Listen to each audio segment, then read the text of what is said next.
A federal judge threw out a lawsuit filed by employees of a Houston hospital system over its requirement that all of its staff be vaccinated against COVID-19.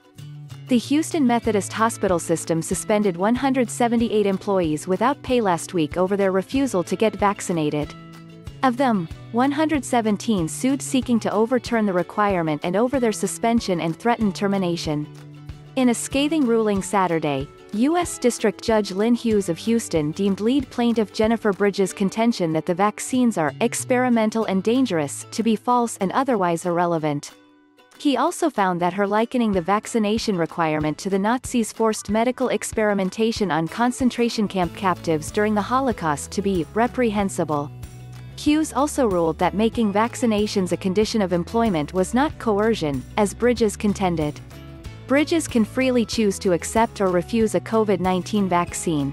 However, if she refuses, she will simply need to work somewhere else. If a worker refuses an assignment, changed office, earlier start time, or other directive, he may be properly fired.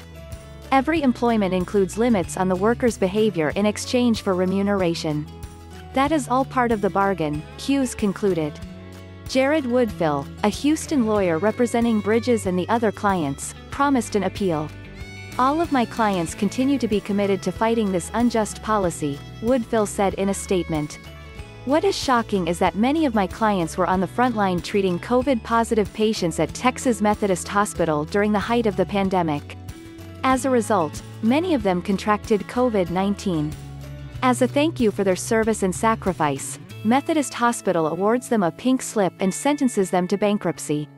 Employees had a June 7 deadline to complete their immunization.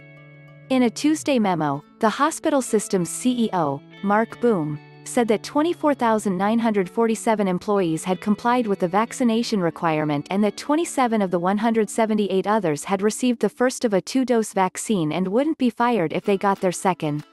The rest are subject to termination. He also wrote that 285 other employees received medical or religious exemptions, and 332 were deferred because they were pregnant or for some other reason.